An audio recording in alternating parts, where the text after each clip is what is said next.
The Sorting Hat door swung open at once. A tall, black-haired witch in emerald-green robes stood there. She had a very stern face, and Harry's first thought was that this was not someone to cross.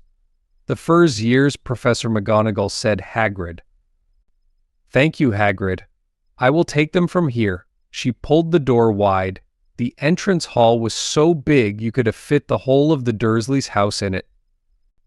The stone walls were lit with flaming torches like the ones at Gringotts. The ceiling was too high to make out, and a magnificent marble staircase facing them led to the upper floors. They followed Professor McGonagall across the flagged stone floor. Harry could hear the drone of hundreds of voices from a doorway to the right. The rest of the school must already be here, but Professor McGonagall showed the first years into a small, empty chamber off the hall. They crowded in, standing rather closer together than they would usually have done, peering about nervously. "Welcome to Hogwarts," said Professor McGonagall. "The start of term banquet will begin shortly, but before you take your seats in the Great Hall, you will be sorted into your houses. The sorting is a very important ceremony because, while you are here, your house will be something like your family within Hogwarts. You will have classes with the rest of your house, sleep in your house dormitory, and spend free time in your house common room.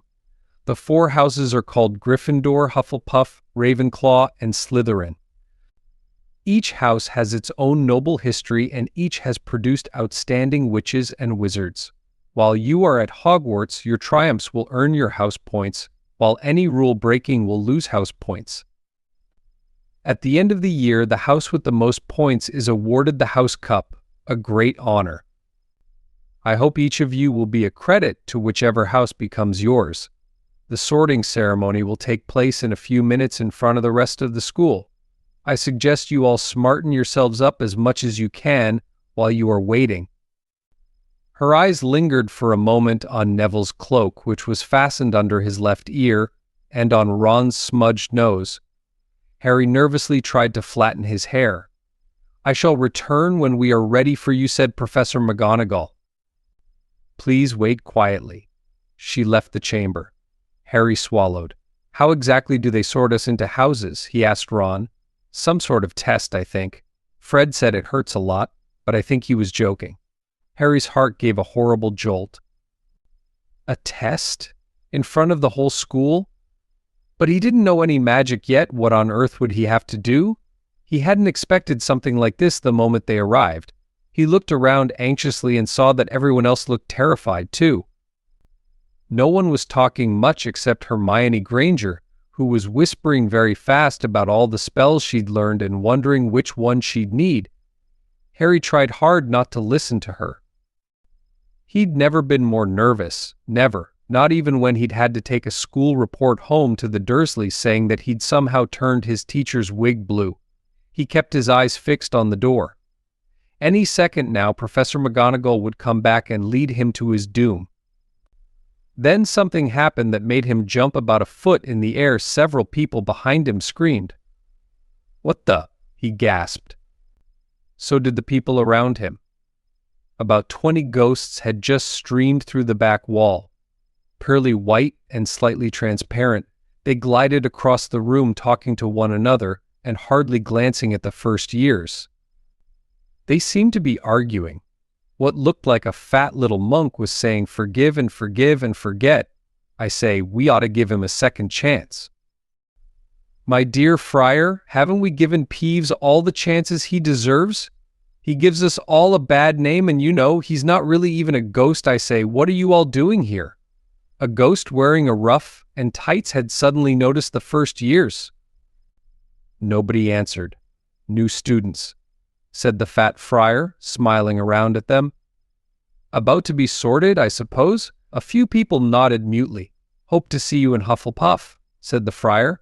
"My old house, you know. Move along now," said a sharp voice. The sorting ceremony's about to start. Professor McGonagall had returned. One by one, the ghosts floated away through the opposite wall. "Now form a line," Professor McGonagall told the first years, "and follow me." Feeling oddly as though his legs had turned to lead, Harry got into line behind a boy with sandy hair, with Ron behind him, and they walked out of the chamber, back across the hall, and through a pair of double doors into the great hall. Harry had never even imagined such a strange and splendid place. It was lit by thousands and thousands of candles that were floating in midair over 4 long tables, where the rest of the students were sitting. These tables were laid with glittering golden plates and goblets. At the top of the hall was another long table where the teachers were sitting. Professor McGonagall led the first years up here so that they came to a halt in a line facing the other students, with the teachers behind them. The hundreds of faces staring at them looked like pale lanterns in the flickering candlelight. Dotted here and there among the students, the ghosts shone misty silver. Mainly to avoid all the staring eyes, Harry looked upward and saw a velvety black ceiling dotted with stars. He heard Hermione whisper, "It's bewitched to look like the sky outside. I read about it in Hogwarts, a history. It was hard to believe there was a ceiling there at all, and that the great hall didn't simply open onto the heavens." Harry quickly looked down again as Professor McGonagall silently placed a 4-legged stool in front of the first years. On top of the stool she put a pointed wizard's hat. This hat was patched and frayed and extremely dirty. Aunt Petunia wouldn't have let it in the house. Maybe they had to try and get a rabbit out of it, Harry thought wildly. That seemed the sort of thing. Noticing that everyone in the hall was now staring at the hat, he stared at it too. For a few seconds there was complete silence. Then the hat twitched. A rip near the brim opened wide like a mouth, and the hat began to sing, "Oh, you may not think I'm pretty, but don't judge on what you see. I'll eat myself if you can find a smarter hat than me. You can keep your bowlers black, your top hats sleek and tall. For I'm the Hogwarts sorting hat, and I can cap them all. There's nothing hidden in your head the sorting hat can't see. So try me on, and I will tell you where you ought to be. You might belong in Gryffindor, where dwell the brave at heart. Their daring, nerve, and chivalry set Gryffindors apart. You might belong in Hufflepuff, where they are just and loyal. Those patient Hufflepuffs are true and unafraid of toil, or yet in wise old Ravenclaw, if you've a ready mind, where those of wit and learning will always find their kind, or perhaps in Slytherin you'll make your real friends. Those cunning folk use any means to achieve their ends, so put me on. Don't be afraid, and don't get in a flap. You're in safe hands, though I have none, for I'm a thinking cap." Well, the whole hall burst into applause as the hat finished its song.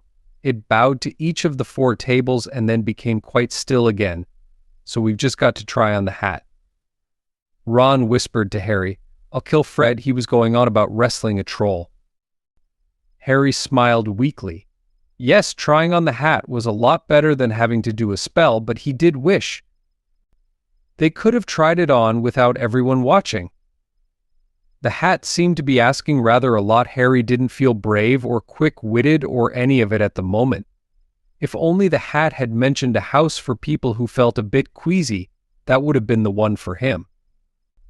Professor McGonagall now stepped forward holding a long roll of parchment.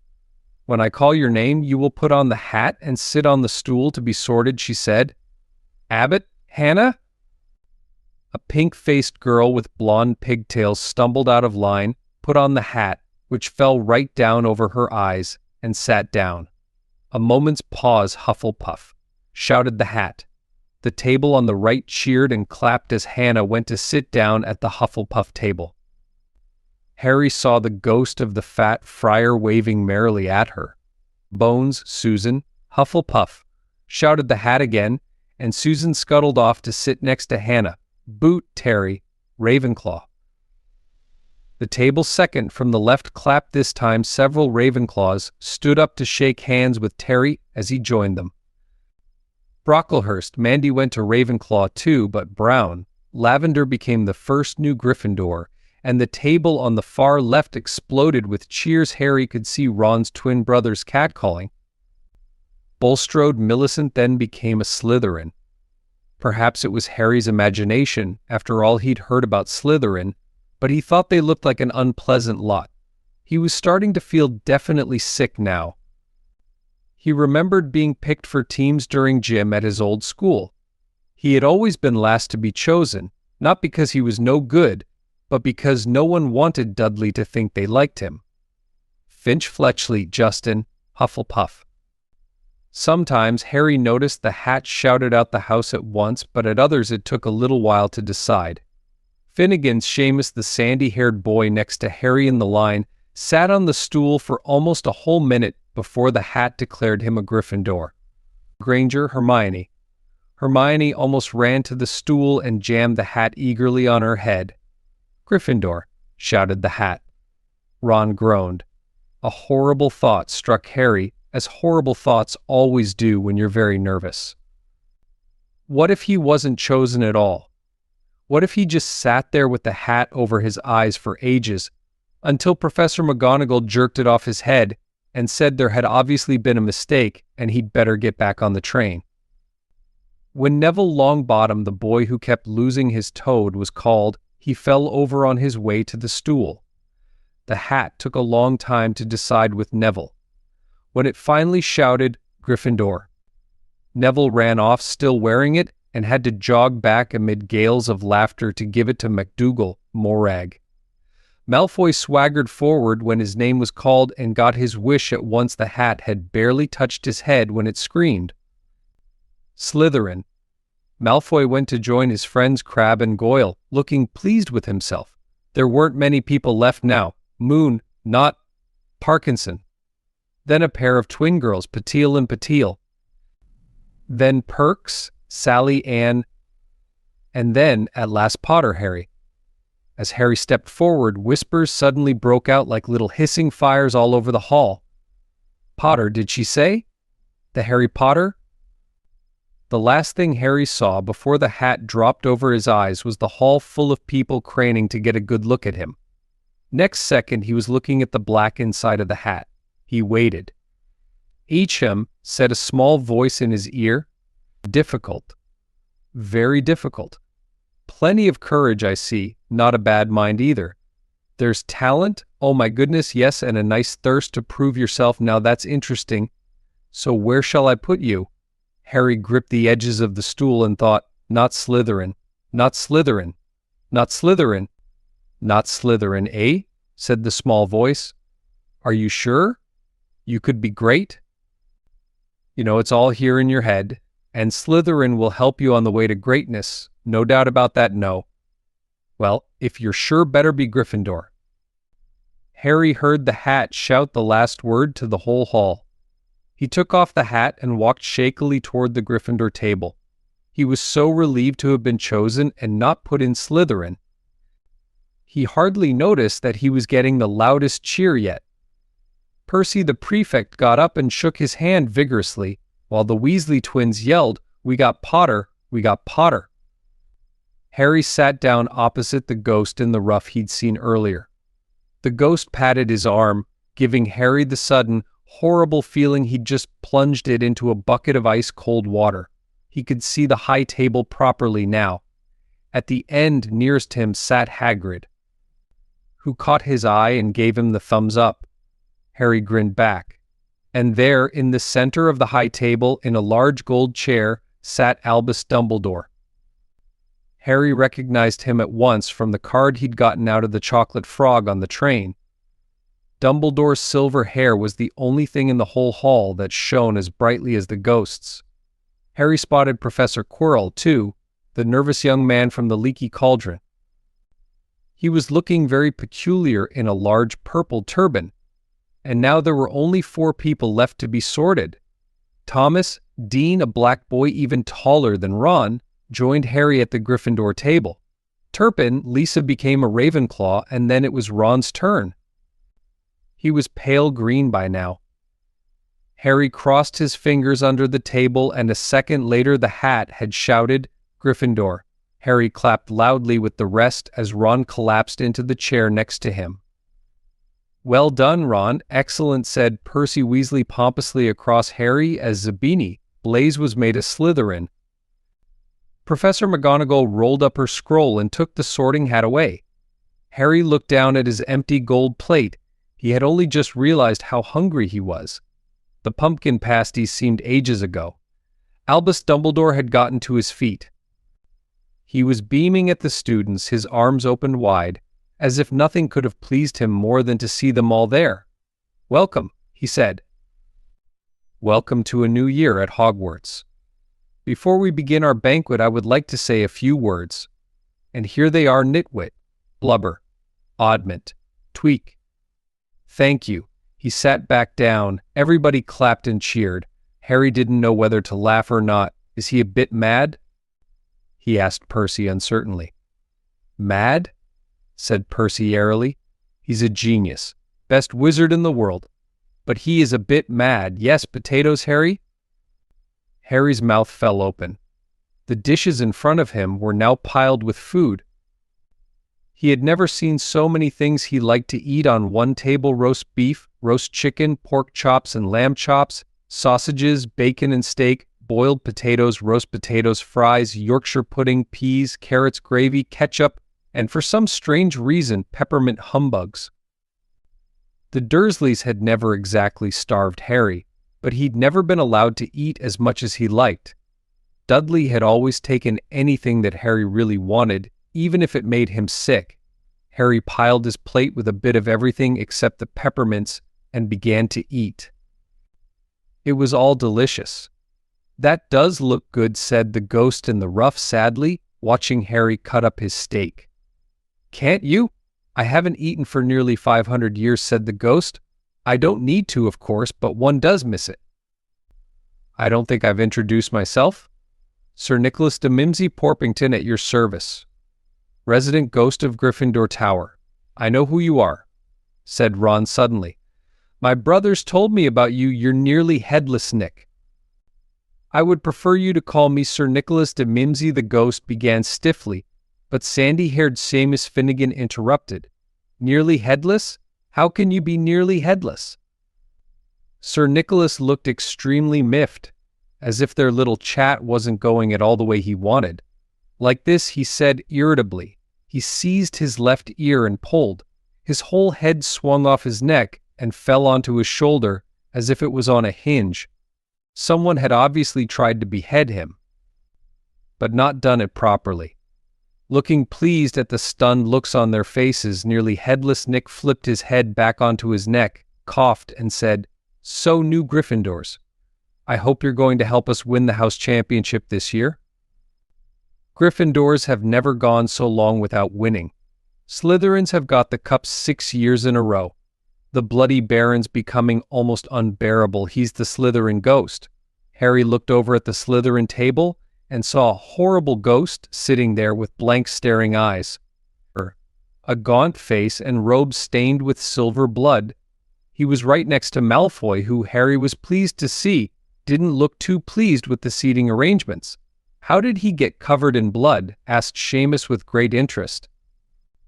"I've never asked," said nearly headless Nick delicately. When everyone had eaten as much as they could, the remains of the food faded from the plates, leaving them sparkling clean as before. A moment later the desserts appeared, blocks of ice cream in every flavor you could think of. Apple pies, treacle tarts, chocolate eclairs and jam donuts, trifles, strawberries, jello, rice pudding. As Harry helped himself to a treacle tart, the talk turned to their families. "I'm half and half," said Seamus. "Me dad's a muggle. Mum didn't tell him she was a witch till after they were married. Bit of a nasty shock for him." The others laughed. "What about you, Neville?" said Ron. "Well, my gran brought me up and she's a witch," said Neville, "but the family thought I was all muggle for ages. My great-uncle Algy kept trying to catch me off my guard and force some magic out of me. He pushed me off the end of Blackpool Pier once. I nearly drowned, but nothing happened until I was 8. Great-uncle Algy came round for dinner, and he was hanging me out of an upstairs window by the ankles when my great-auntie Enid offered him a meringue, and he accidentally let go. But I bounced all the way down the garden and into the road. They were all really pleased. Gran was crying. She was so happy. And you should have seen their faces when I got in here. They thought I might not be magic enough to come. You see, Great Uncle Algy was so pleased he bought me my toad." On Harry's other side, Percy, Weasley, and Hermione were talking about lessons. "I do hope they start right away. There's so much to learn. I'm particularly interested in transfiguration, turning something into something else. Of course, it's supposed to be very difficult. You'll be starting small, just matches into needles and that sort of thing." Harry, who was starting to feel warm and sleepy, looked up at the high table again. Hagrid was drinking deeply from his goblet. Professor McGonagall was talking to Professor Dumbledore. Professor Quirrell, in his absurd turban, was talking to a teacher with greasy black hair, a hooked nose, back, and sallow skin. It happened very suddenly. The hook-nosed teacher looked past Quirrell's turban straight into Harry's eyes, and a sharp, hot pain shot across the scar on Harry's forehead. "Ouch!" Harry clapped a hand to his head. "What is it?" asked Percy. "And nothing." The pain had gone as quickly as it had come. Harder to shake off was the feeling Harry had gotten from the teacher's look, of feeling that he didn't like Harry at all. "Who's that teacher talking to Professor Quirrell?" he asked Percy. "Oh, you know Quirrell already, do you? No wonder he's looking so nervous. That's Professor Snape. He teaches potions, but he doesn't want everyone knows he's after Quirrell's job. Knows an awful lot about the dark arts, Snape."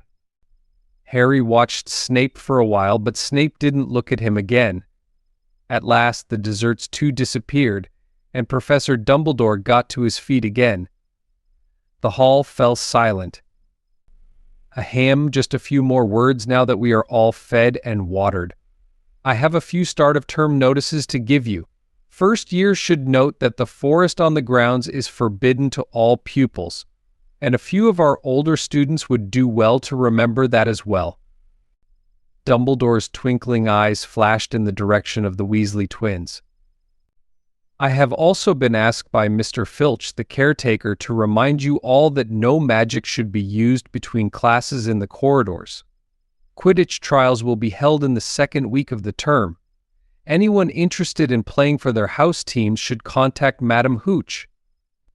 And finally, I must tell you that this year, the third-floor corridor on the right-hand side is out of bounds to everyone who does not wish to die a very painful death." Harry laughed, but he was one of the few who did. "He's not serious?" he muttered to Percy. "Must be," said Percy, frowning at Dumbledore. "It's odd, because he usually gives us a reason why we're not allowed to go somewhere the forest's full of dangerous beasts. Everyone knows that. I do think he might have told us prefects at least. And now, before we go to bed, let us sing the school song," cried Dumbledore. Harry noticed that the other teachers' smiles had become rather fixed. Dumbledore gave his wand a little flick, as if he was trying to get a fly off the end, and a long golden ribbon flew out of it, which rose high above the tables and twisted itself, snake-like, into words. "Everyone picked their favorite tune," said Dumbledore, "and off we go." And the school bellowed, "Hogwarts, Hogwarts, Hogwarts, Hoggy-Warty, Hogwarts, teach us something, please, whether we be old and bald or young with scabby knees. Our heads could do with filling with some interesting stuff, for now they're bare and full of air, dead flies and bits of fluff. So teach us things worth knowing, bring back what we forgot, just do your best, we'll do the rest, and learn until our brains all rot." Everybody finished the song at different times. At last, only the Weasley twins were left singing along to a very slow funeral march. Dumbledore conducted their last few lines with his wand, and when they had finished, he was one of those who clapped loudest. "Ah, music," he said, wiping his eyes. "A magic beyond all we do here. And now bedtime. Off you trot." The Gryffindor first years followed Percy through the chattering crowds, out of the great hall, and up the marble staircase. Harry's legs were like lead again, but only because he was so tired and full of food. He was too sleepy even to be surprised that the people in the portraits along the corridors whispered and pointed as they passed. or that twice Percy led them through doorways hidden behind sliding panels and hanging tapestries. They climbed more staircases, yawning and dragging their feet, and Harry was just wondering how much farther they had to go when they came to a sudden halt. A bundle of walking sticks was floating in midair ahead of them, and as Percy took a step toward them, they started throwing themselves at him. Peeves, Percy whispered to the first years. A poltergeist. He raised his voice. Peeves, show yourself. A loud, rude sound like the air being let out of a balloon answered, Do you want me to go to the Bloody Baron? There was a pop, and a little man with wicked dark eyes and a wide mouth appeared, floating cross-legged in the air, clutching the walking sticks. Ooh, he said, with an evil cackle. Ickle firsties. What fun. He swooped suddenly at them. They all ducked. Go away, Peeves, or the Baron'll hear about this, I mean it. Barked Percy. Peeves stuck out his tongue and vanished, dropping the walking sticks on Neville's head. They heard him zooming away, rattling coats of armor as he passed. You want to watch out for Peeves, said Percy, as they set off again. The Bloody Baron's the only one who can control him. He won't even listen to us prefects. Here we are. At the very end of the corridor hung a portrait of a very fat woman in a pink silk dress. Password? She said. Caputonis, said Percy, and the portrait swung forward to reveal a round hole in the wall. They all scrambled through it. Neville needed a leg up and found themselves in the Gryffindor common room, a cozy, round room full of squashy armchairs. Percy directed the girls through one door to their dormitory and the boys through another. At the top of a spiral staircase, they were obviously in one of the towers. They found their beds at last. 5-4 posters hung with deep red velvet curtains. Their trunks had already been brought up. Too tired to talk much, they pulled on their pajamas and fell into bed. Great food, isn't it? Ron muttered to Harry through the hangings. Get off, Scabbers. He's chewing my sheets. Harry was going to ask Ron if he'd had any of the treacle tart, but he fell asleep almost at once. Perhaps Harry had eaten a bit too much, because he had a very strange dream. He was wearing Professor Quirrell's turban, which kept talking to him, telling him he must transfer to Slytherin at once, because it was his destiny. Harry told the turban he didn't want to be in Slytherin. It got heavier and heavier. He tried to pull it off, but it tightened painfully, and there was Malfoy, laughing at him as he struggled with it. Then Malfoy turned into the hook-nosed teacher, Snape, whose laugh became high and cold. There was a burst of green light, and Harry woke, sweating and shaking. He rolled over and fell asleep again, and when he woke next day, he didn't remember the dream at all.